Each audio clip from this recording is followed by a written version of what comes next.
am filming this video on a new camera. I'm trying out a new camera today, but I am so excited and happy to announce that we've officially reached 20k subscribers.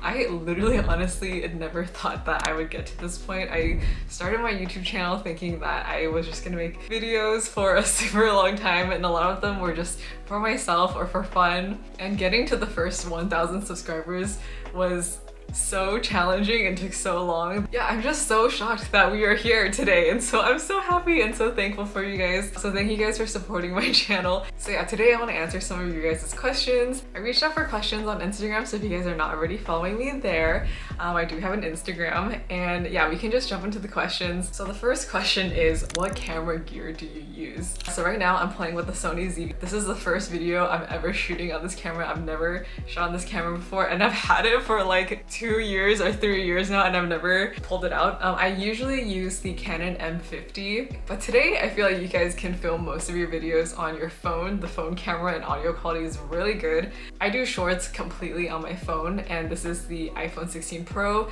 I just got this recently, and so a lot of my older videos you guys will see I filmed on my iPhone 11 Pro. So yeah, and then I've also been looking at another camera that I really want. It's hard to justify because I barely pulled the Sony ZV out. The DJI Osmo Pocket 3. I want that camera so much. I might get it, I might not get it, I'm not sure. Okay, next question. Do you still oil pull? Unfortunately, I do not oil pull anymore. I would say I oil pulled without stopping for 2 years straight, but after that, there was a 2-year period where every time I traveled and came back, because when I travel, I don't bring coconut oil, so I didn't oil pull. But every time I came back from traveling, I just didn't do it again, and then I would have to get back into it, and then I traveled and I fell off of it again. And since the last time that I traveled, or maybe last couple times that I traveled, I just didn't get back onto it. So no, I'm no longer oil pulling. Do you still eat Manuka honey? Which one do you use?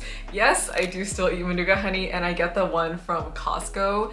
Manuka honey is great. I don't eat it every day, but I eat it almost every day. The days that I don't eat it are the days that I go into the office. What do you do for work? I am a project manager. I'm a software project manager. My official title is Senior Technical Project Manager, and I work in like a mid-sized tech company. If you guys saw some of my older videos, I used to work at a startup, but now I work at a larger tech firm. But yeah, my whole day-to-day is centered around meetings.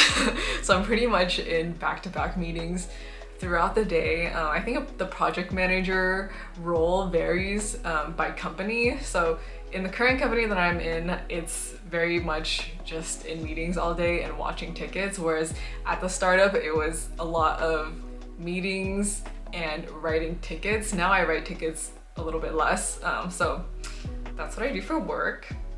How many days off do you get a year, and how do you afford to travel so much?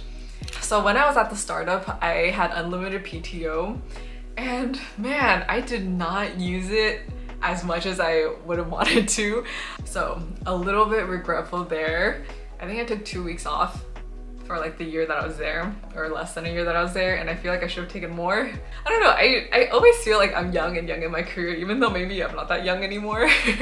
But like when I start a new job, I'm just like, I can't take time off. I need to show them that I'm the best employee and I'll stay here forever and sign on even when I'm sick. Yeah, it's not the best. But currently, at my current company, I think I have 15 days, so about 3 weeks off. To be fair, I wasn't always able to travel this much. When I first graduated from college, I think I prioritized 1 international trip a year, 1 maybe 2 international trips a year. And then I built up to 2 international trips a year, and now I'm at a point where I'm like, definitely 2 international trips a year, maybe 3, we'll see, I don't know.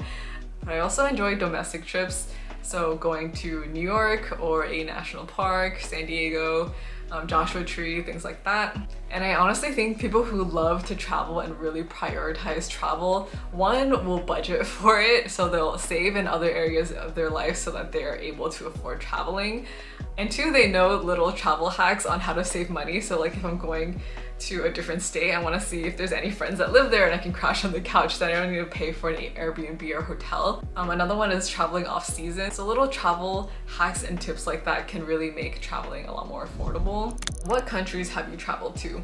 Countries and cities. I've been to Canada, Mexico. I've been to a lot of places in the US like New York, DC, Vegas. Now I suddenly can't think of anything. Seattle, Portland. I've traveled all throughout Taiwan. I studied abroad in Hong Kong. I've traveled to various cities in China. I've also gone to Malaysia, Singapore, Thailand, Japan, Korea, Indonesia, Macau. There might be some more that I'm forgetting. What are the top 3 cities you've been to and where do you want to go next? Oh man, that is so hard. Like in my early 20s, I love like the tropical island travel. So I love Thailand, I love Indonesia. I mean, Taiwan is like home for me, so I don't know if that's considered travel. Yeah, there's just so many beautiful, beautiful places in the world. And then where do I want to go next? I have not explored Europe too much. I probably missed this earlier, but I've been to London and that's it. I definitely want to explore Japan a lot more. I want to go to Hokkaido, I want to go to Kobe, I want to go to Uji. There's like so many different places that I want to visit in Japan, so I really want to kind of tunnel in and go to a lot of different places there. If you guys have travel recommendations, hacks, tips, feel free to let me know because I love that stuff. Okay, next question is, how do you juggle your 9 to 5 and YouTube? Ooh, that's a good one. I would definitely say that I don't do YouTube super consistently. I have bursts of energy throughout the month. Like maybe in the beginning of the month, there'll be a week when I'm just like hammering through shorts or videos and I can get through so many and then just like batch make content and then schedule them out over the course of the next couple months. And then there's literally weeks or months that will go by and I do not film or edit a single video. I kind of just potato at home and work and go to work and come back from work and I'm just too tired to do anything. So I think it's really leveraging when you feel like you have the energy and the passion to do it and then letting yourself take a break and rest when you can. Another fun fact about me is that I have a crazy commute. So I'm on the train for hours and hours, literally daily. So if you guys have moments like that where you guys are just sitting idly and you guys have kind of like that kind of free time, you're kind of stuck waiting or doing something like that, highly recommend reading a book, editing a video, just being productive in however you want to. Sometimes obviously I just sit and sleep or sit and watch videos and doom scroll or listen to a podcast. There's lots of things that you guys can do. So just figure out what works for you and when you work best. But yeah, that's kind of how I juggle. How tall are you? I am 5'4" is what I tell everyone, but actually I'm 5'3" and 3/4. What kind of Asian are you? I am Taiwanese. My parents are from Taiwan and I was born in the US, but I am Taiwanese and I love Taiwan. I think Taiwan is awesome. If anyone has never traveled there before, I highly recommend that you guys visit Taiwan. It is the best place ever. Amazing views, great night markets. The food is unbeatable and so delicious. Best food ever, super affordable. You guys have to travel to Taiwan. What are your favorite foods in LA? There's so much good food in LA and this question is so hard to answer. If I have friends visiting from out of town, street tacos, Korean barbecue is unmatched here. For me personally, I love Japanese food and Korean food and also Chinese food. I just love Asian food. But Japanese, Korean, and Chinese foods are some of my favorites and there's such great restaurants for those here. This question is so hard. Yeah, there's just so much good food, but I love Korean soups. So there's a lot of great restaurants for those. For Japanese food, I am a die-hard sushi fan and there's lots of great sushi restaurants, especially in Little Tokyo or in Torrance. And then Chinese food is just like comfort food for me. It's like the food of my people, so I love eating Chinese food. There are a lot of Asian foods that are harder for me to get at home, so things like biang biang noodles or cold noodles, stuff like that I really love eating. So there's so many options. If you guys have never been to LA, highly recommend that you guys travel and visit here. There's just so much good stuff.